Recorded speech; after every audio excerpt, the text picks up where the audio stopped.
जय हिंद दोस्तों, मेरा नाम है रजा अंसारी। टाइम्स एक्सप्रेस पर आपका स्वागत है। जब से राहुल गांधी नेता विपक्ष बने हैं तब से राहुल गांधी का कद लगातार बढ़ता जा रहा है। राहुल गांधी के समर्थन में कल तक कांग्रेस के कार्यकर्ता, कांग्रेस के नेता या ऐसे लोग थे जो कांग्रेस के वोटर थे, मगर अब राहुल गांधी के समर्थन में हिंदू धर्म के सबसे बड़े शंकराचार्यों में से एक शंकराचार्य ने राहुल गांधी का समर्थन दे दिया है। और राहुल गांधी के समर्थन देने के बाद अब लगता है कि भारतीय जनता पार्टी को मुंह की जवाब मिली है या मुंह की खानी पड़ी है। आपको बता दें कि 1 जुलाई को राहुल गांधी का जो जिस तरह से लोकसभा में शानदार भाषण होता है, 1 घंटा 41 मिनट का, उस भाषण के बीच राहुल गांधी भारतीय जनता पार्टी के लोगों से कहते हैं कि ये लोग जो लगातार 24 घंटा हिंदू हिंदू की बात करते हैं, ये हिंसा फैलाते हैं, नफरत फैलाते। उसको भारतीय जनता पार्टी ने पिछले कई दिनों से लगातार हिंदू विरोधी बयान बनाकर देश के सामने परोसने का काम किया। इसी बीच आपको बता दें कि बहुत सारे जो गोदी मीडिया के चैनल है, उन तमाम लोगों ने भी इस तमाम चीज को अगेंस्ट हिंदू धर्म करके राहुल गांधी के इमेज को खराब करने की कोशिश की और ये कहा कि राहुल गांधी नेता विपक्ष बनने के बाद भी सीरियस तरीके से पॉलिटिक्स नहीं कर रहे।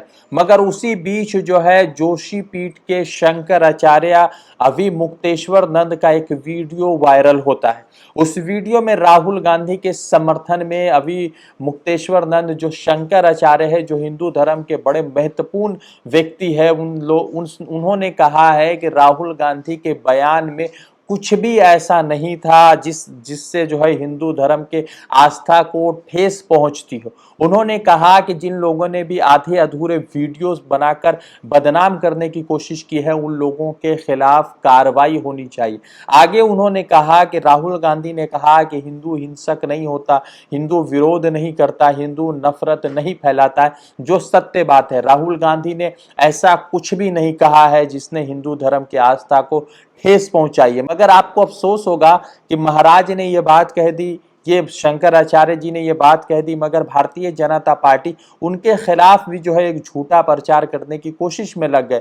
जब आपको मालूम होगा कि जब यहाँ पर राम मंदिर का प्राण प्रतिष्ठा हुआ था तो चारों शंकराचार्य को जो है निमंत्रण दिया गया था। चारों शंकराचार्य ने इस निमंत्रण को जो है कबूल नहीं किया था, बाइकआउट किया था, कहा था कि आधे अधूरे घर में प्राण प्रतिष्ठा नहीं हो सकती है। जब आधे अधूरे घर में प्राण प्रतिष्ठा नहीं हो सकती है तो आखिर प्रधानमंत्री नरेंद्र मोदी राम मंदिर का उद्घाटन क्यों कर रहे हैं? तो उसी बीच जो है जो भाजपा के हिंदू है, उन लोगों ने कहा कि ये जो है कांग्रेस के शंकराचार्य हो गए, कांग्रेस का समर्थन कर रहे हैं, या मोदी सरकार में ऐसे शंकराचार्य को नहीं पूछा जा रहा, इसलिए वो कांग्रेस के समर्थन में बोले। अब आइए आपको उस वीडियो को दिखाते हैं जिस वीडियो में उन्होंने राहुल गांधी का समर्थन किया है और तमाम तरह की बातें की है। हमने राहुल गांधी का पूरा प्रवचन, जो भाषण उन्होंने संसद में दिया था, उसको निकाल करके देखा और हमने उसमें पाया कि वो तो ऐसा कह ही नहीं रहे हैं। वो तो कह रहे हैं कि हिंदू धर्म में हिंसा का स्थान ही नहीं है।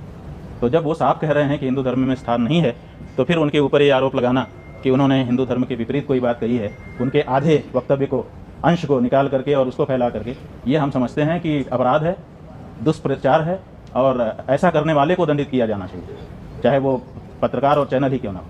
गलत है। उस व्यक्ति ने जो बात कही ही नहीं है उसके लिए उसका विरोध करना और उसके लिए उसको दोषी बनाना सही नहीं है। उन्होंने साफ कहा कि हिंदू ऐसा नहीं कर सकता, बहुत साफ कहा हिंदू हिंसा नहीं कर सकता। बाद में उन्होंने कहा कि जो लोग उनको उन्होंने अपने सामने जो अमुक पार्टी के सरकार के लोग हैं उनको देख करके कहा कि आप लोग अपने आप को हिंदू कहते हो और हिंसा हिंसा हिंसा नफरत फैलाते हो। तो उनका कहना केवल उस पार्टी विशेष के लिए था, हिंदू समाज के लिए उन्होंने पहले ही, इसके ठीक पहले जो वक्तव्य दिया है उसमें हिंदू की बात कही है। तो हमने वो पूरी बात देख ली, इसलिए हमारे मन में उसके लिए कोई बात नहीं। आपने वीडियो देखा, इस वीडियो में तमाम तरीके से राहुल गांधी के समर्थन में उतरे हैं अभी मुक्तेश्वर नंद महाराज। आपको मालूम होगा कि राहुल गांधी इन दिनों जो है फायर मूड पे है। वो जो है लगातार जिस तरह से हाथरस जाते हैं, अलीगढ़ जाते हैं और भगदड़ वाले दुर्घटना स्थल पर मौजूद लोगों से, उनके परिजनों से मिलते हैं और उनको जो है समझाने की कोशिश करते हैं, उनके कंपनसेशन के लिए, उनके मुआवजे के लिए सरकार से गुहार लगाते। उसी बीच आपको पता होगा कि जब 1 जुलाई को भाषण होता है, तो उनके भाषण के बाद अहमदाबाद के कार्यालय में जो है बजरंग दल या आरएसएस के कार्यकर्ता द्वारा जो है ऑफिस के पर तोड़फोड़ होता है, कांग्रेस कार्यकर्ताओं के साथ, कांग्रेस नेताओं के साथ मारपीट की घटना सामने आती है। तो राहुल गांधी अहमदाबाद पहुंचते उसी जोश के साथ, कहते हैं जिस जोश में वो 1 तारीख को कहते थे कि गुजरात में हम भारतीय जनता पार्टी को हराने जा रहे, जैसे हमने अयोध्या में हराए, वहां भी वो बात कहते हैं। साथ ही साथ वो अडवाणी पर भी बात कहते हैं। और उसके साथ जो सबसे महत्वपूर्ण चीज था वो ये था कि उसी बीच राजकोट जो फायर गेमिंग जोन में जो आग लगी थी और उसके बाद कई 27 लोगों के मरने की खबर आई थी, फिर मोरबी ब्रिज के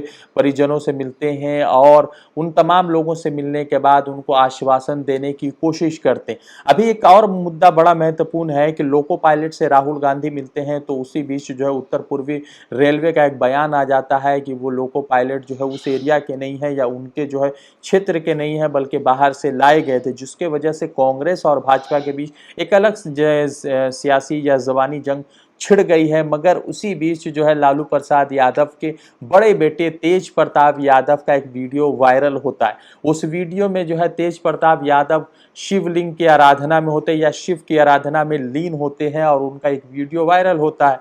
उन वीडियो वायरल होने के बाद जो भारतीय जनता पार्टी के समर्थित लोग हैं, जो राइट विंग के समर्थित लोग हैं, वो तमाम लोग जो है तेज प्रताप यादव के खिलाफ आक्रामक होकर कहते हैं कि कैमरा के लिए ये तमाम चीज किया जा रहा है। मगर अफसोसजनक है कि प्रधानमंत्री नरेंद्र मोदी जब महाकाल की यात्रा पर जाते हैं, फिर उसके बाद जब वो बनारस जाते हैं, अयोध्या जाते हैं, तो उनका भी बड़ा बड़ा होर्डिंग और पोस्टर्स बनता है। यहाँ तक कि राम जी से बड़ा उनका पोस्टर्स लगा दिया जाता है, मगर उस वक्त किसी को कैमरा नहीं दिखता है। मगर कोई अगर सच्चा हिंदू शिव भक्ति में लीन रहता है तो कहता है कि लोग कहते हैं, कुछ लोग कहने लगते हैं कि कैमरा की वजह से ये तमाम तरह की चीजें हो रही है। अब देखना ये है कि इन तमाम चीजों पर राहुल गांधी के समर्थन में जो साधु संत आए हैं, तो उस साधु संत के आने के बाद क्या कुछ अपडेट होता है। रजा अंसारी की रिपोर्ट, टाइम्स एक्सप्रेस के लिए।